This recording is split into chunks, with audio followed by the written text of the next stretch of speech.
Hola, buenos días. Espero que estéis bien y que hayáis tenido un buen puente. Y otra vez soy una imbécil esperando a su hombre. ¿Cómo quieres que Y bueno, hoy vamos a hablar de la pintura romántica en la primera mitad del siglo XIX. De acuerdo, el estándar que vamos a estudiar se titula así, ¿vale? Describe, o sea, tenéis que escribir las características del romanticismo en la pintura de Ingres y de Delacroix. Bueno, la cuestión es que ya hemos visto un poco el romanticismo antes de esto, como recordaréis en el tema anterior. Y bueno, el romanticismo en el fondo no va a tener ningún estilo concreto, ¿vale? No podemos decir que sea como una especie de impresionismo, ¿vale? Porque el romanticismo tiene estilos muy variados, ¿vale? Pero sí que es verdad y bueno, y realmente lo que más caracteriza al romanticismo es que algunos artistas estaban a favor de la línea, como es el caso de Ingres, y otros artistas estaban a favor del color, de las masas de color, como es el caso de Delacroix, ¿vale? Bueno, las principales características de la pintura romántica las tenéis aquí, ¿vale? Al principio del estándar, y sería, pues, en primer lugar, esa es la batalla de los pintores, ¿no? Entre la línea y el color. Otra cosa muy importante también, los acusados contrastes de luces y sombras, por su dramatismo, ¿vale? Esto lo van a heredar de Caravaggio, ¿vale? De la pintura barroca, de la corriente tenebrista, que también lo veremos en las obras de Delacroix y Géricault. Y el movimiento acusado y las actitudes expresivas, esto va a ser muy característico en la pintura de Delacroix, ¿vale? Y sus seguidores. Un clasicismo renovado, pues sí, ¿no? Porque tanto Ingres se nota claramente que era clasicista, por ejemplo, y bueno, por su uso del dibujo y bueno, también es verdad que fue discípulo de David, bueno, lo veremos ahora, y eso lo va a influenciar muchísimo, ¿no? ¿Os acordáis de David, del juramento de los Horacios, que vimos hace muy poquito, por ejemplo, ¿vale? Y la influencia de Oriente también, ¿vale? O sea, la estética orientalista. Porque, bueno, estamos en el principio, ¿no? De la expansión imperialista y llegan imágenes de Oriente, algunos de los pintores van a viajar a Oriente y les va a impresionar mucho esa cultura, ¿vale? No va a tener nada que ver con la cultura europea, ¿no? Que ya estaba, digamos, estaba en proceso de industrialización. Bueno, la pintura romántica tiene también mucho que ver con las revoluciones. Esto no lo hemos puesto aquí, pero por ejemplo, ¿os acordáis que hemos visto Goya? Goya también es un pintor romántico, ¿vale? Goya, Delacroix, o sea, sí que se le nota mucho, ¿no? Que, digamos, ellos quieren mostrar un poco la identidad, ¿no? De su pueblo en su pintura. O sea, que eso a mí también me parece muy interesante y realmente lo podríais apuntar, ¿no? La identidad del pueblo. ¿Qué ocurre? Que, por ejemplo, en Ingres eso no ocurre. Ingres va a hacer un montón de retratos de gente importante y va a fijar muchísimo y va a trabajar muchísimo sobre el desnudo femenino. De hecho, Ingres va a hacer, digamos, bueno, también llega a hacer pintura de historia. Es verdad que él se hace muy famoso por uno de los cuadros de pintura de historia que hace, pero, pero la cosa es que sí que es verdad, bueno, Ingres es un pintor muy moderno, ¿no? Aunque a primera vista cuando veamos su obra no nos lo parezca. Bueno, vamos a ver. Los grandes centros de la pintura en la primera mitad del siglo XIX, ahora estaríamos aquí, ¿vale? Fueron Inglaterra y Francia. París se consolidó como la nueva capital del arte, ¿vale? Antes había sido Roma, ¿os acordáis? Y bueno, vamos a ver artistas como Ingres, Delacroix o Géricault, que esos tres van a salir en el estándar de hoy. Pero a mí sí que me gustaría, también lo digo porque tenemos dos obras a comentar de la pintura de paisaje inglesa, que sepáis que Inglaterra también va a ser el centro de la pintura romántica. Y bueno, después del utópico Blake, que no sé si sabéis vosotros muy bien quién es Blake, pero Blake era un pintor romántico y así, digamos, políticamente hablando, revolucionario, y bueno, sí que tendría casi más que ver con, no sé, con quién deciros, con Delacroix a lo mejor, ¿no? En su manera en lo que expresaba, ¿vale? Y bueno, la cuestión es que el paisaje, a partir de este momento, en Inglaterra se va a hacer muy famoso. ¿Por qué va a aparecer esta pintura de paisaje en Inglaterra con Constable y Turner? Pues hombre, yo creo, y de hecho por todo lo que he leído, creo que la pintura de paisaje va a aparecer en Inglaterra porque Inglaterra, como sabéis, era la cuna de la revolución industrial. Las ciudades, digamos que las ciudades eran urbes llenas de polvo ya, con un montón de casas en las que la gente mal vivía, o sea, la ciudad nada tenía que ver con el campo. Y entonces los cuadros que se venden no son cuadros de historia, sino cuadros de paisaje, ¿vale? Cuadros bonitos. Y de ahí que pintores como Constable o Turner miren al paisaje, ¿vale? Entonces lo que va a pasar es que la pintura de paisaje se va a convertir en la nueva pintura de historia en Inglaterra. Bueno, voy a seguir, que me estoy enrollando muchísimo aquí y no os he enseñado ningún cuadro. Bueno, del primer pintor que tenemos que hablar es de Ingres, lo tenéis aquí, ¿vale? Estas son las fechas en las que vivió, 1780-1867, vivió bastante tiempo, ¿vale? Y lo que he dicho antes, ¿vale? Se formó con David. Y bueno, eso le va a influenciar muchísimo, ¿vale? Si vemos un cuadro de Ingres, que este es de los más tardíos, ¿vale? El baño turco, vemos que está influenciado por la pintura de David, aunque es verdad que es mucho más sugerente, pero claro, es que esto es casi o sea, son 50 años después, ¿no? De David. Bueno, 60 años después de David. Y bueno, a ver, más cosas. Va a trabajar en Roma, porque va a ganar un premio, el premio de Roma, por pintar un cuadro de pintura de historia que impresionó muchísimo, ¿no? Porque a los pintores, estos que participaban en el concurso del premio de Roma, los encerraban en una habitación unas semanas y tenían que realizar un cuadro de historia así sin más. Y ya sabéis que los cuadros de historia, con todas esas figuras que aparecían, pues eran normalmente bastante complejos. Bueno, pues él lo consiguió y consiguió su beca para ir a Roma y allí estuvo muchos años.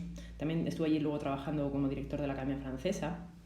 Bueno, creo que en total estuvo unos 14 años en Roma y bueno, le va a influenciar muchísimo Rafael, ¿vale? O sea, Rafael, y sí que es verdad que si miramos los cuadros de Rafael y los cuadros de David, o sea, si vemos Rafael y David, veremos los cuadros de Ingres, ¿vale? Aunque luego Ingres es verdad que va a tener un estilo muy, muy, muy personal, ¿vale? Basado sobre todo en la línea y en construir, yo diría, situaciones ideales, ¿vale? Porque todas las imágenes que hace Ingres son situaciones ideales, es una especie de collage de cosas, ¿vale? De hecho, el baño turco para mí es el gran collage de Ingres. ¿Sabes lo que es un collage, no? Que vas colocando las cosas que no tienen que ver unas con otras, pero bueno. Bueno, eso le va a enfrentar, ¿vale? Como ya he dicho antes, a los pintores del color, ¿vale? O sea, línea contra color. Y bueno, y es verdad que se le ha dicho muchas veces que es un pintor academicista y enemigo de las innovaciones, pero eso no es verdad, ¿vale? Porque su obra tiene tiene una gran personalidad y la línea, con esa línea, si nos fijamos en algunos de sus dibujos, va a lograr captar la psicología de sus retratados. Y bueno, y es verdad que yo diría que es un pintor muy moderno, casi un pintor siglo XX, porque va a tener su propia personalidad, ¿vale? O sea, lo estamos englobando aquí en la pintura romántica porque es la época en la que vivió, pero Ingres tiene su propia personalidad, o sea, consigue crear su propio lenguaje, ¿vale? Esta es la obra que tenéis que conocer, que es el baño turco, como veréis, ¿no? Es bastante sugerente, es bastante, no sé, es bastante fuertecillo, ¿no? Pero bueno, no sé, la verdad es que es una obra espectacular. Aquí el lenguaje de Ingres ya está totalmente formado, ¿vale? De hecho, bueno, lo que hace en este cuadro es coger algunas de sus obras anteriores y meterlas aquí, ¿vale? Por ejemplo, este trocito, lo podríamos, hay un cuadro muy famoso de Ingres que sería esto, ¿vale? Y hay otro muy famoso también que sería esta chica, por ejemplo, ¿vale? ¿Cómo es esta composición? Pues es una composición, digamos, abigarrada, ¿vale? Pero ordenada, ¿vale? Por lo tanto, podría estar influenciada por el barroco, sí, pero bueno, ya sabéis, pasado por el filtro de David y del renacentista Rafael. Vale, está aquí el breve comentario, ¿vale? Pero bueno. Bueno, la cuestión es que eso, pues, por lo que más famoso va a ser por estas obras, ¿vale? Por estas obras de desnudos. Aunque ya he dicho que los retratos que hace son impresionantes, ¿no? Los retratos de la burguesía decimonónica de Ingres. Bueno, sigo. Vale. Este sería, digamos, el representante de la línea en la pintura romántica de la primera mitad del siglo XIX. Y entre los pintores que dan primacía al color, ¿vale? Los pintores que se van a volver locos por el color, ¿no? Por esa... Bueno, estaría Delacroix, ¿vale? Pero también nos interesa hablar un poco de Géricault, ¿vale? Porque también es verdad que tenemos que conocer la obra de Géricault porque es una de las obras que tenemos que comentar. Théodore Géricault es un pintor romántico por su obra y su vida rebelde, que finalizó a los 33 años, o sea, murió súper joven, ya veis. Y bueno, ¿qué pasa? Que este también va a viajar a Italia, como todos en general, y le va a impactar Miguel Ángel y los pintores barrocos. Eso, como Caravaggio, eso va a quedar muy, muy, muy evidenciado en la Balsa de la Medusa, ¿vale? Que es un cuadro de 1819. ¿Sabéis qué había pasado en Francia en 1819? Bueno, había habido la Revolución Francesa y se estaba intentando restaurar otra vez la monarquía borbónica, ¿vale? Bueno, y en estos momentos, tanto en Francia como en Inglaterra, está comenzando ya el imperialismo, ¿vale? Bueno, la cuestión es que, bueno, además de esto, además de ese viaje a Italia, él también va a viajar a Londres y ahí va a hacer cuadros, digamos, un tanto realistas. O sea, el realismo lo estudiaremos en el siguiente tema. Digamos que es la pintura, ¿no? Que se olvida, ¿no? de la pintura de historia y pone su mirada en la vida real de las personas. Por ejemplo, Millet con el campo o, bueno, luego ya la cosa recalará en el impresionismo. Pero bueno, la cuestión es que la balsa de la Medusa, la balsa de la Medusa de Géricault, que es este cuadro que está aquí, hay camino. Es este cuadro tan impresionante que está aquí, lo veis, o sea, es muy impresionante. Probablemente lo hayáis visto en algún libro de historia, en cuarto o en primero de bachillerato. La balsa de la Medusa, ¿a qué os recuerda? Vamos, evidentemente, o sea, recuerda a Caravaggio, pero también recuerda a Miguel Ángel, ¿vale? O sea, de hecho, bueno, aquí os pongo, ¿no?, en el breve comentario lo que ocurre, ¿vale? Y bueno, la cuestión es que lo que hace, esto es un hecho real, ¿vale? Es un hecho, digamos que es como un poco lo que hizo Goya cuando pintaba sus grabados y sus cuadros, que estaba, digamos, actuando como una especie de periodista. Pues Géricault también va a actuar aquí como una especie de fotoperiodista, ¿vale? Bueno, el tema corresponde a un hecho real, acaeció en 1816. Un grupo de colonos franceses se presenta desesperado después del hundimiento de la Medusa, ¿vale? Que era un barco del gobierno francés cerca de las costas africanas. Pues estamos hablando ya del preimperialismo, ¿de acuerdo? Tras 12 días a la deriva, solo sobrevivieron 15 de 150. Bueno, el hecho es verdad que tuvo mucha repercusión en la prensa porque el capitán del barco abandonó el barco, o sea, se salvó, y él estaba muy relacionado con la nueva dinastía borbónica, bueno, con lo que ya sabéis que a partir de 1814 con el Congreso de Viena, o sea, Napoleón había sido desterrado, había sido expulsado y bueno, ¿qué ocurre? Que, bueno, pues imaginaros, la escena es muy cruel, que se ve bien en la pintura. Bueno, para sobrevivir incluso hay cuerpos muertos, si os fijáis, ¿vale? O sea, realmente esta escena, yo siempre cuando la pongo en clase, la comparo con las pateras, ¿vale? ¿Sabéis lo que es una patera, verdad? Bueno, pues a mí me impresiona mucho porque me recuerda a las pateras que llegan de África, ¿vale? Aunque esta era la situación contraria, ¿no? Eran colonos franceses que iban hacia África, digamos, en un barco, ¿vale? Era la situación contraria. Es por eso muy curiosa, ¿no? La dicotomía que se plantea si ponemos esta foto con una foto de una patera, ¿vale? De toda esa gente de África y de Oriente Medio que intenta cruzar para Europa. Bueno, la cuestión es que se dice que se tuvieron que comer entre ellos, ¿vale? Y bueno, como vemos, como en las obras de Goya y de Delacroix se refleja la deshumanización y la irracionalidad de una situación límite, ¿vale? Igual que pasaba, por ejemplo, en el 3 de mayo, ¿vale? Bueno, en el 2 de mayo, mejor dicho, ¿vale?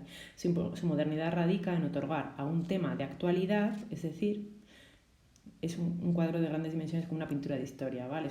Digamos que podría ser una foto que saldría hoy en la prensa de una patera, pero esa foto está presentada a gran tamaño, está pintada al óleo y bueno, eso es lo que aporta Géricault, ¿no? Una visión de la realidad cercana. O sea, es verdad que, bueno, parecen como una especie de héroes, pero claro, héroes un poco losers, diría yo, héroes perdedores. O sea, bueno, eso sería un oxímoron, es verdad. Bueno, las formas que se crean mediante las masas de color. Las formas se crean mediante masas de color y una composición bien estructurada, ¿vale? Recuerda a Caravaggio, que ya lo he dicho, y a Miguel Ángel, ¿vale?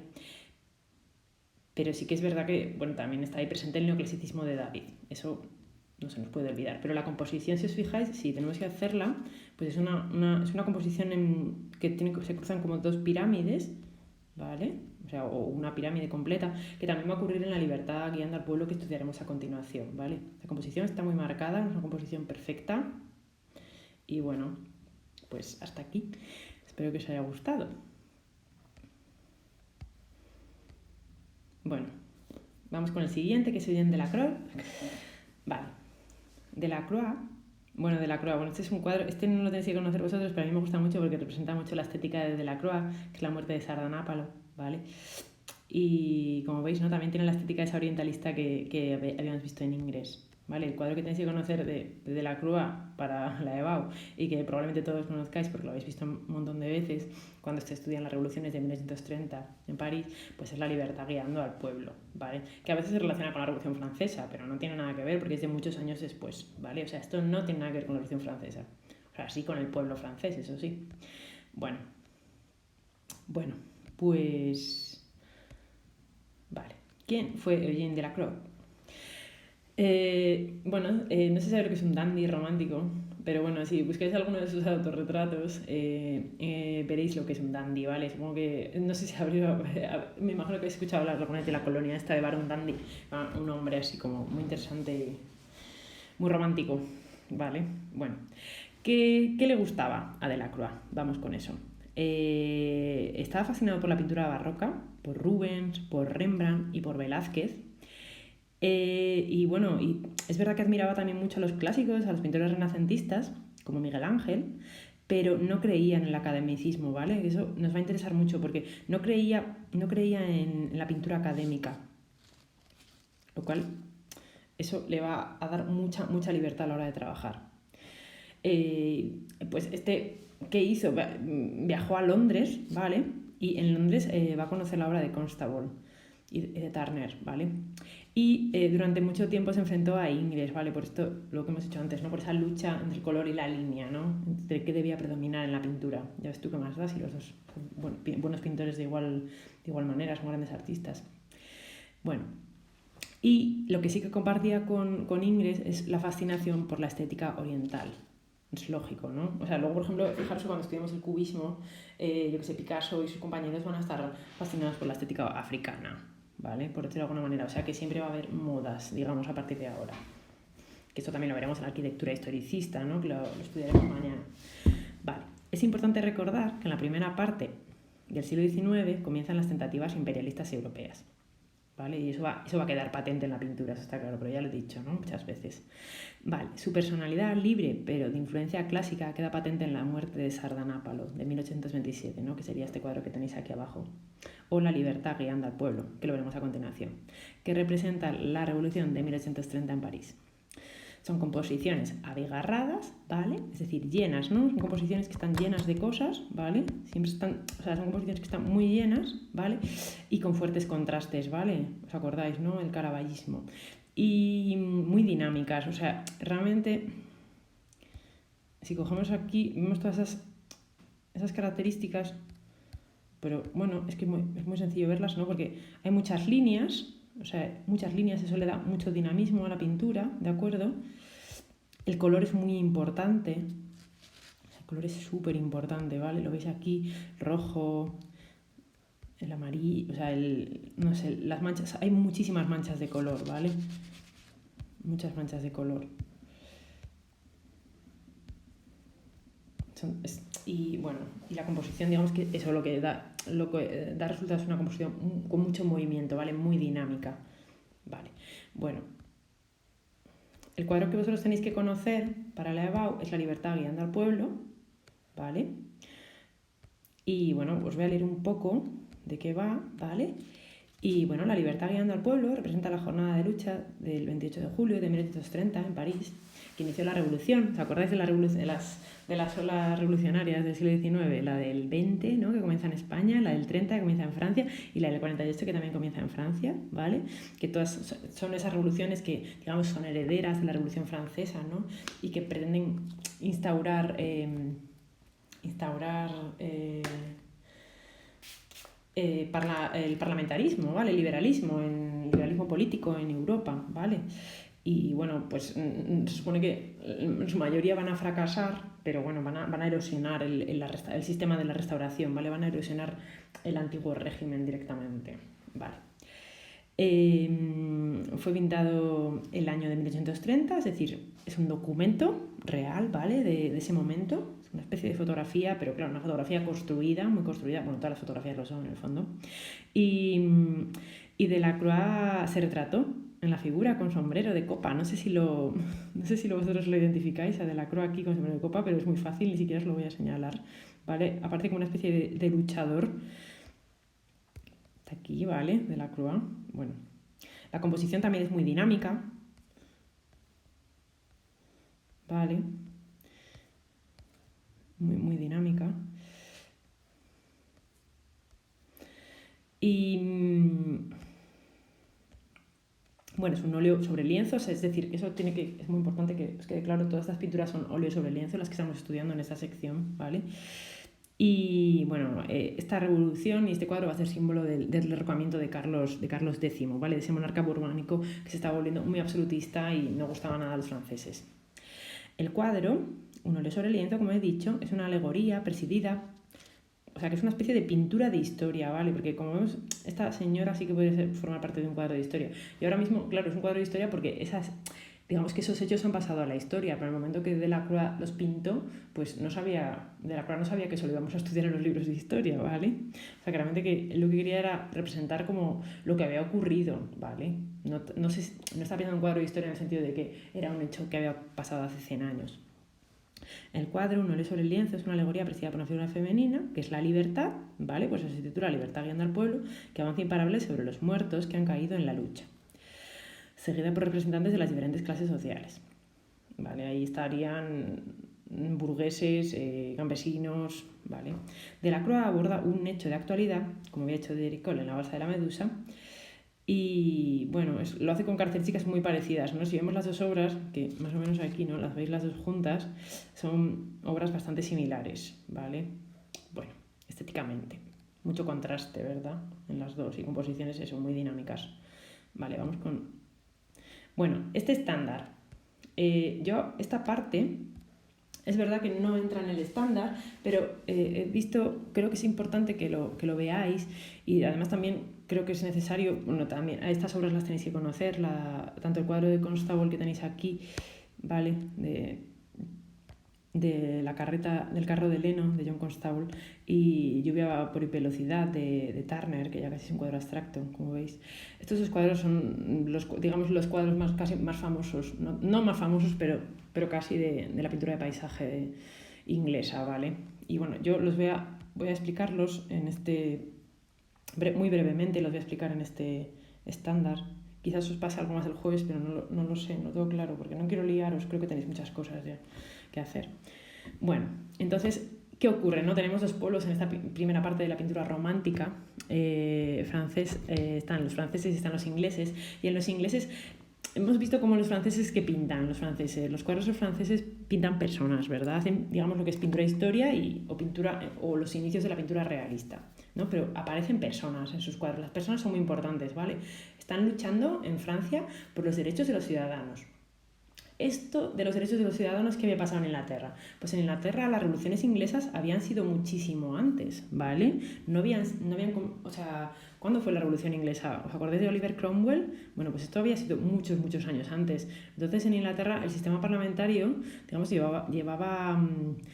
o el sistema liberal llevaba implantado más tiempo. La pintura inglesa, la pintura más importante que tenemos la escuela pictórica inglesa, va a ser la pintura francesa, la pintura de paisaje, ¿vale? Bueno, voy a ir siguiendo esto para no perderme, porque si no digo muchas bobadas, disculpadme. No podemos terminar esta narración sobre la pintura romántica sin hablar de Turner y Constable. Eran dos pintores muy diferentes, pero compartían la visión de la naturaleza como la muestra de un estado de ánimo en consonancia con el romanticismo. Sí, pero lo que es muy, muy importante, o sea, esta gente vivía en ciudades, ¿vale? Pero miraban al paisaje, porque ¿qué ocurría en las ciudades? Digamos que eran ciudades industrializadas y, bueno, en ese momento parecía más interesante para sus clientes burgueses que pintasen paisajes, ¿vale? Esa va a ser, yo creo que la razón fundamental por la que pinta paisajes. Pero bueno, también va a haber mucha crítica social, digamos, en la obra de Constable, ¿vale? Sobre todo. Bueno, porque, no sé, también de alguna manera en esos paisajes va a introducir a veces la pobreza, ¿vale? Y bueno, y de hecho su pintura va a ser tremendamente moderna y hay algunos de sus cuadros que podríamos englobar junto al impresionismo, ¿vale? Por eso siempre os he dicho que las categorías artísticas son un poco un invento, ¿vale? Una catalogación que se ha hecho que realmente es que para facilitar el estudio del arte, pero esa catalogación lo que hace es, digamos, olvidar muchas cosas, ¿vale? Muchos matices. Y empobrece las obras de arte la catalogación que se hace. Bueno, vamos con Constable, ¿vale? Constable va a ser muy admirado por los impresionistas, lógicamente, de verdad. O sea, tenía una capacidad para...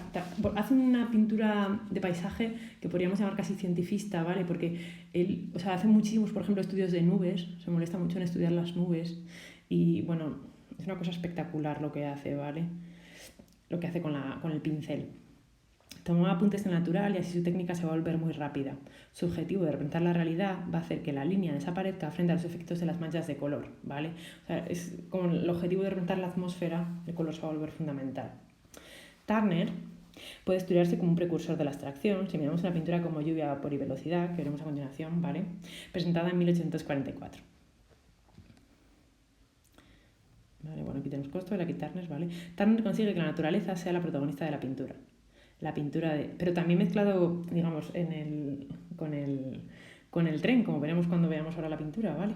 Bueno, y esto, vale, lo van a heredar los impresionistas como Monet y lo van a llevar a su máxima expresión. En cierto sentido, esto es lógico si pensamos que las revoluciones inglesas, esto es muy importante, habían sido mucho anteriores a la Revolución Francesa y bueno, que el vapor del tren, que es lo que va a pasar en esa obra, ¿no? de Turner, se convierta en el protagonista de una pintura en Inglaterra, no es extraño si valoramos que la isla fue la cuna de la Revolución Industrial, ¿vale? Ello le da la ocasión de jugar con la materia pictórica con libertad, consiguiendo que el propio aire sea el protagonista del cuadro. Bueno, el propio vapor o la lluvia, ¿no? Es fenómeno entremezclado, ¿no? Digamos que aparece como una dicotomía entre el paisaje, la naturaleza y la industrialización. Pero bueno, vamos con el carro de Leno de Constable primero. Vale, aquí está, aquí tenéis la información sobre el cuadro y aquí tenéis el cuadro que es muy espectacular, ¿vale? ¿Qué ocurre? ¿Por qué creéis que podría ser este cuadro crítico con la sociedad inglesa? ¿Qué pasa? ¿Cómo está? ¿Parece una casa abandonada? No sé, la gente se ha ido a las ciudades, la mayor parte de la gente, y quedan muy pocos campesinos, ¿vale? Y realmente no lo van a pasar muy bien, ¿vale? Porque va a haber, no sé, van a tener que luchar mucho porque sus productos valgan lo que deberían de valer y por mantener sus condiciones de vida, ¿vale? Pero bueno, fuera de la crítica, es espectacular cómo está representado el paisaje, ¿vale? Cómo Constable representa las nubes. Bueno, vamos a verlo, ¿vale? Este cuadro, pintado al óleo sobre lienzo, en 1921, es una de las obras de gran formato que Constable realiza sobre la vida cotidiana del Valle del Estur, ¿vale? Constable era de allí, era del Valle del Estur, su familia tenía tierras, ¿vale? Que, claro, ¿os acordáis ¿os acordáis de los procesos estos de cercamiento de tierras que habían sido previos a la Revolución Industrial? Bueno, pues eso lo va a vivir la familia de Constable, ¿vale? Bueno, es un cuadro que Jerry Cole vio, ¿vale? Y lo compró, de hecho. Bueno, lo compró un galerista por culpa de Jerry Cole y lo llevó para Francia. Y es verdad que en Francia va a tener muchísimo, muchísimo éxito. ¿Qué ocurre en este paisaje? Constable nos presenta un paisaje real, lejos de aquellos que introducían ruinas antiguas, ¿vale? Durante la primera parte del siglo XIX vamos a ver cómo hay paisajes que introducen ruinas antiguas o ruinas, ¿vale? Para ver cómo la civilización ha ido cambiando, o paisajes realistas como este, ¿no? Podríamos decir, aunque no sé si es muy realista o no, la verdad, pero bueno, lo tenéis aquí. Constable tomaba los apuntes de natural, bueno, os he hecho un breve comentario y bueno, lo importante que desaparece el color y o sea, aparece el color va a predominar sobre la línea, ¿vale? Aunque es verdad que el dibujo sí que es de bastante detalle aquí, ¿vale? Pero si os acercáis a este cuadro de cerca, veréis que son manchas en general, ¿vale? Bueno, no sé si os ha quedado muy claro. Es bastante difícil de explicar, en mi opinión, la pintura de paisaje inglesa, ¿vale? Porque, claro, esto no suele salir en los libros de segundo bachillerato, pero la pintura de paisaje inglesa parte de lo pintoresco, que es un género que aparece en Inglaterra, del paisaje pintoresco, pues eso, ¿no? En consonancia con qué querían los clientes que vivían en las ciudades, esos burgueses que vivían en las ciudades, ¿qué querían? Pues querían comprar paisajes bonitos, ¿vale? Y los paisajes pintorescos van a ser los paisajes cómo debía ser el paisaje, ¿no? El paisaje, ¿qué debía tener un paisaje para ser un bonito paisaje? Y de hecho hay un reverendo que se llama Milpin, creo, que hace algunos dibujos enseñando cómo debería representarse un paisaje, ¿vale? Bueno, no sé, os he metido aquí un rollo, disculpadme. Bueno, y esta es la pintura, otra de las pinturas que debéis conocer, que es Lluvia, vapor y velocidad, de Turner, ¿vale? Que fue presentada en 1844. Y bueno, como veis, casi es un cuadro abstracto. Pero, a pesar de eso, hay muchas cosas, o sea, nos está hablando de la sociedad, ¿vale? De su tiempo. Hay cosas como, se ve claramente el puente, ¿vale?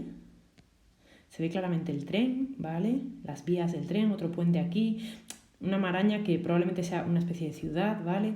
Es una mezcla entre condiciones atmosféricas naturales y artificiales, ¿vale? O sea que digamos que ahí es muy interesante, ¿no? Porque representa, digamos, ese cambio, ¿no? O sea, parece un cuadro, ¿es un paisaje natural? No es un paisaje natural al final, ¿vale? Es un paisaje industrial, ¿vale? Lluvia, vapor y velocidad es un paisaje industrial, por eso se titula así, de hecho, ¿vale? Sí, está lloviendo y eso nos lo da la naturaleza, pero el vapor y la velocidad, el vapor y la velocidad son las características de la revolución industrial, ¿vale? Porque vosotros habéis estudiado, ¿no? La máquina de vapor y todo esto. Bueno, pues estas son características de la revolución. Entonces ese sería un cuadro, curiosamente, que representa la revolución industrial. Voy a borrarlo. Uy, que me borra. Así. Voy a borrar esto. Bueno, espero. Os llevo media hora hablando. Vaya rollo. Bueno, tenéis que hacer un comentario, ¿vale? El comentario de La libertad guiando al pueblo de Delacroix. Lo entregáis el jueves. Y bueno, espero que tengáis una buena semana. Mañana comenzamos con arquitectura. Bueno, cuidaros mucho.